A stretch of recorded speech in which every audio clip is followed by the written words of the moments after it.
Hello everyone, so I stumbled across an interesting skill and I wanted to see just how far I could push this thing to the absolute limit. You can see on the right here that I have a skill called Blade Debar. Now, this skill has not been discussed as far as I can tell, and what it does is every so often it'll give you a chance of not consuming Karakuri thread when you summon a basic Karakuri. So, you know, a spring, a box, a glider, etc, etc. Now, here's the thing. If you're using a Katana, you can get a basic 40% Blade Debar just from your weapon alone.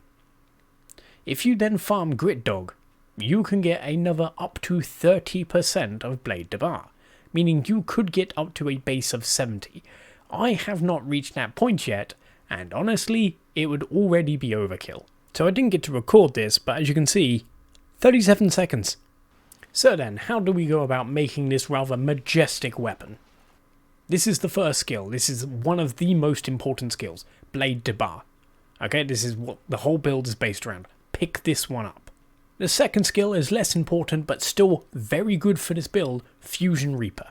The third skill, which is more of a suggestion than necessary, is Thread Spooler. This just helps you regenerate Celestial Thread should you ever run out. Finally, our final weapon will be this final sword from the final boss.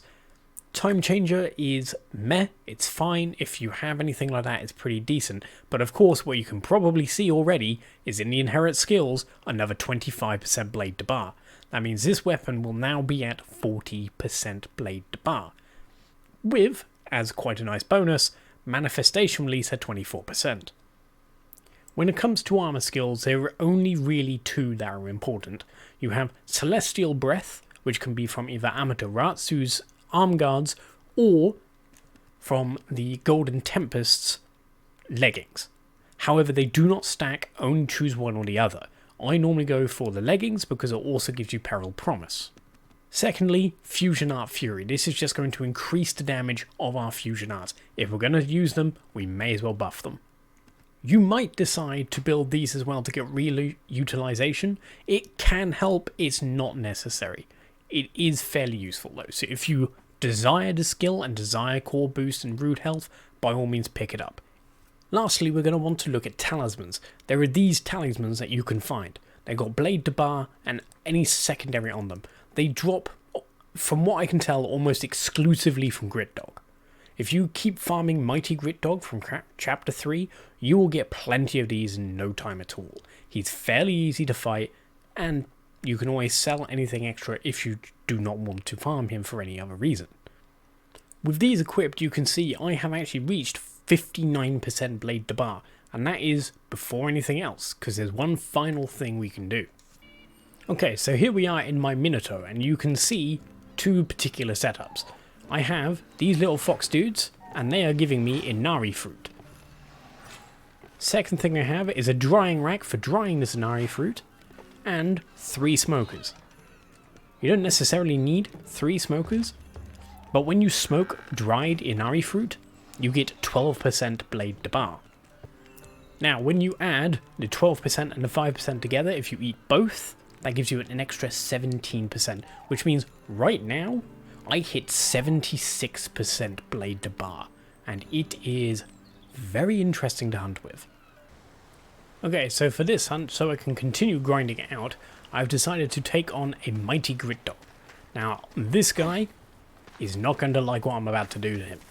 As you saw earlier from the screenshot, I have managed to get this hunt down to 37 seconds if I'm lucky. Now, it does require a bit of luck, I grant you. Now, I have only eaten for 2 Inari fruit this time round, because I actually ran out of smoked dried Inari, but this will very much get the point across. So I'm going to start off with 2 harpoons. I did not get very lucky on the Blade Debars on that particular go. And I'm going to run in. Kick him in the booty. Now he rolls.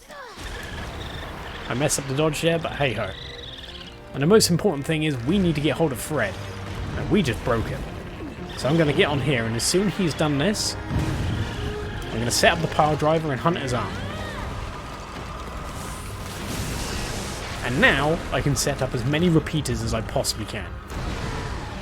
So now he's down. 1 repeater, 2 repeater, 3 repeater, 4 repeaters. I managed to get 4, but Toscomo to get me another one. 5 repeaters. As you can see, he is not able to do much. He is pretty much stuck in place. He is being absolutely CC'd to max health. He should now run away, because I believe he is almost dead already. Yep, there goes the skull. I may as well pick up his tail. So I hope you guys enjoyed that video on Blade Debar. A very fun hunting style in my opinion. I hope you like and subscribe. And you'll find me live on Twitch 6 PM to 9 PM every Monday to Thursday. Hope to see you there.